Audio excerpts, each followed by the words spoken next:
राजा जनक को आत्मज्ञान का उपदेश देते हुए मुनि अष्टावक्र आगे कहते हैं, इदम कृतम इदम नेति द्वंद्वैर्मुक्तम यदा मनः धर्मार्थ काम मोक्षेषु निरपेक्षम तदा भवेत्। यह किया गया है और यह नहीं किया गया है। ऐसे द्वंद्व से जब मन मुक्त हो तब वह धर्म, अर्थ, काम और मोक्ष के प्रति उदासीन हो जाता है। जो कर्म किए गए हैं उनके फल की आकांक्षा से चित्त उद्वेलित रहता है। अच्छे बुरे किए गए कर्मों का फल भी अच्छा बुरा होता है, जिससे सुख दुख का अनुभव होता है। फिर व्यक्ति अधिक सुखों की प्राप्ति एवं दुखों की निवृत्ति हेतु प्रयत्न करता है, जिससे मन कभी शांत नहीं हो सकता। किए हुए कर्म अपना स्थायी प्रभाव भी मन पर छोड़ते हैं, जिन्हें संस्कार कहते हैं। ये संस्कार अनेक जन्मों तक पीछा नहीं छोड़ते, उन्हें भोगे बिना मुक्ति नहीं होती। किंतु जो कर्म नहीं किए गए हैं, केवल विचारों में ही विद्यमान हैं, उनसे भी मन उद्वेलित होता रहता है, अशांत बना रहता है। करने की इच्छाएं बार बार उठती हैं, मन विक्षिप्त बना रहता है। भोगने वाले कम दुखी हैं, किंतु जिन्होंने नहीं भोगा उनकी मानसिक परेशानियां सबसे ज़्यादा हैं। दुनिया में अधिकांश मानसिक रूप से पागलों की संख्या इन्हीं की है। अतः अष्टावक्र कहते हैं कि जो किया और नहीं किया, इन दोनों के द्वंद्व से जब मन मुक्त हो जाता है तो वह धर्म, अर्थ और काम तो क्या, मोक्ष के प्रति भी उदासीन हो जाता है। मोक्ष की भी यदि चाह है तो चित्त शांत नहीं होगा। अतः चाह मात्र छोड़ देना ही मुक्ति है।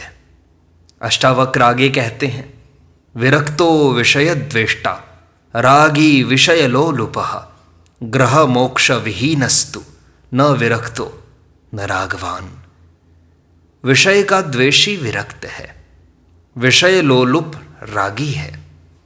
जो ग्रहण और त्याग दोनों से रहित है वह न विरक्त है न ही रागवान है। जो विषयों में लोलुप है वह रागी है, उसे हर समय भोगों की ही आकांक्षाएं बनी रहती हैं। उसका पूरा चिंतन अधिक से अधिक प्राप्त करने में लगा रहता है। वह दूसरों के हितों को भी छीनकर स्वयं सुखी होना चाहता है।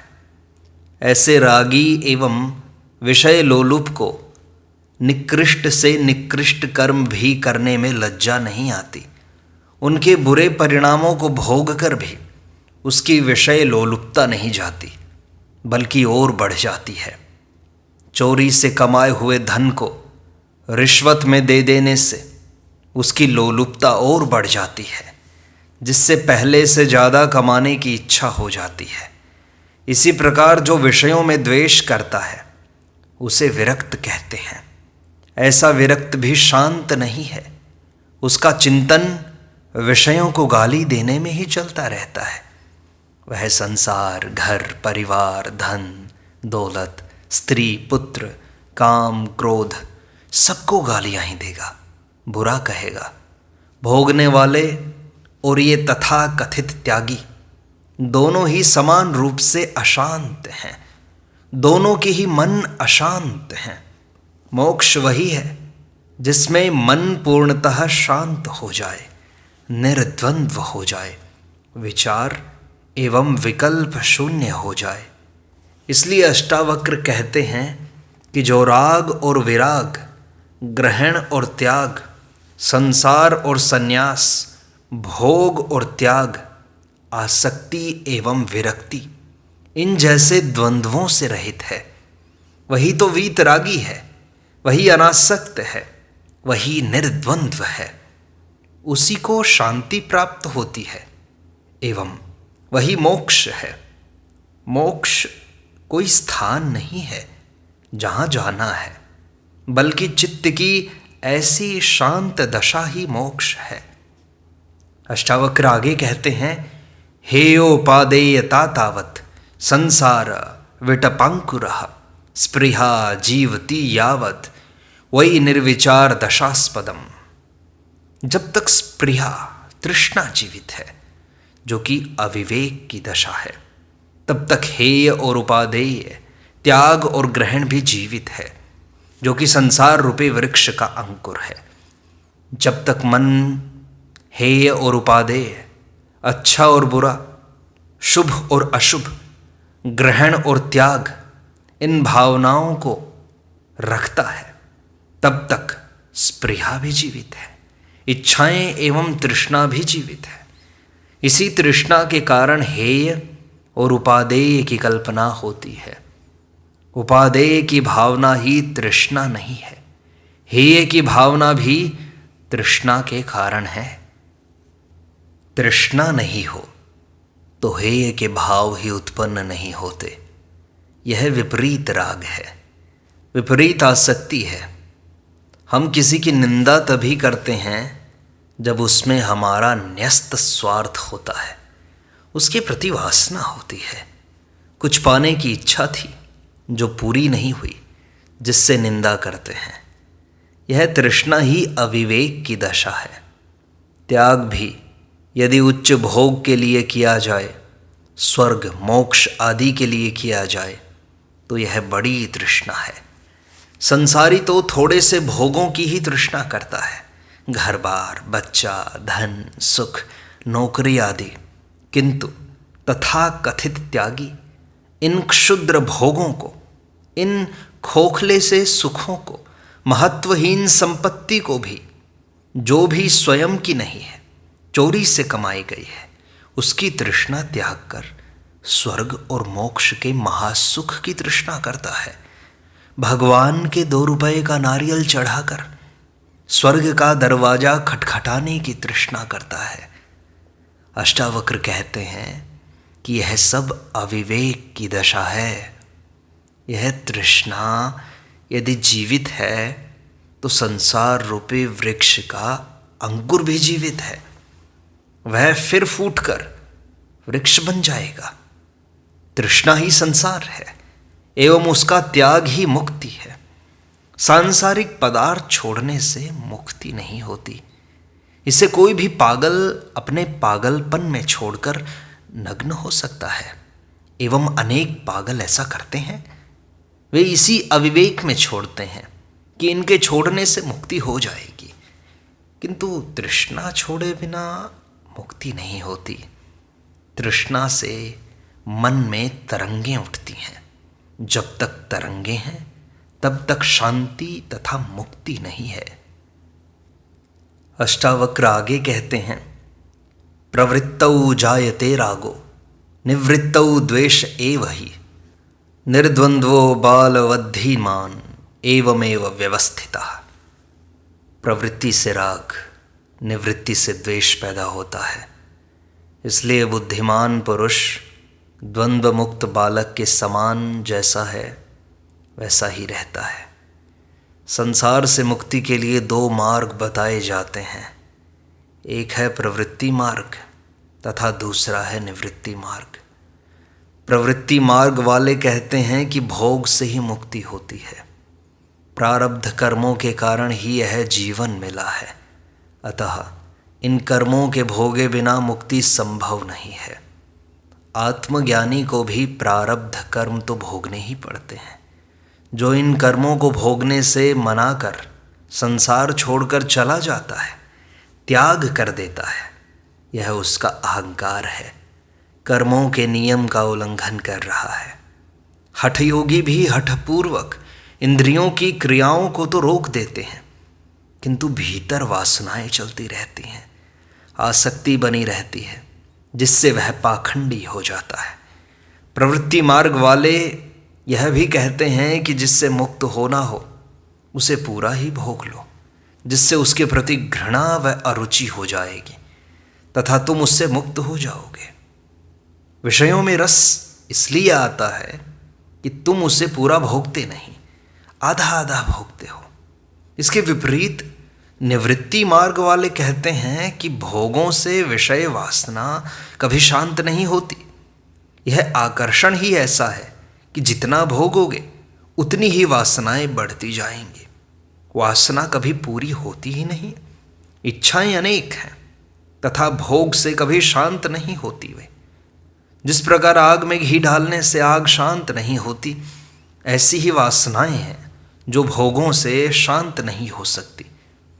इसलिए निवृत्ति ही मार्ग है, इन्हें छोड़ देना ही मार्ग है। यह दृढ़ संकल्प से ही होता है। किंतु अष्टावक्र तीसरी ही बात कहते हैं। वे प्रवृत्ति और निवृत्ति दोनों को ही वासना मानते हैं। वे कहते हैं कि प्रवृत्ति से राग पैदा होता है, आसक्ति बढ़ती है, तो निवृत्ति से, छोड़कर भागने से, हठपूर्वक त्याग करने से, अधिक पाने की इच्छा से, क्षुद्र का त्याग कर देने से, मोक्ष के लिए संसार एवं विषयों को छोड़ देना भी वासना एवं तृष्णा ही है। ऐसी तृष्णा का होना ही बंधन है। निवृत्ति से भी द्वेष पैदा होता है। इसलिए आत्मज्ञानी बुद्धिमान पुरुष निवृत्ति और प्रवृत्ति दोनों से मुक्त होकर बालक के समान निर्द्वंद्व होकर सरल एवं स्वाभाविक जीवन जीता है। स्वभाव से जो होता है वह कर लेता है। वासना युक्त होकर आग्रह एवं हठपूर्वक कर्म नहीं करता, नहीं त्याग करता है। अष्टावक्र आगे कहते हैं, हातुम इच्छति संसारम रागी दुख जिहासया वीतरागी ही निर्दुखस तस्मिन्नपि न खिद्यति।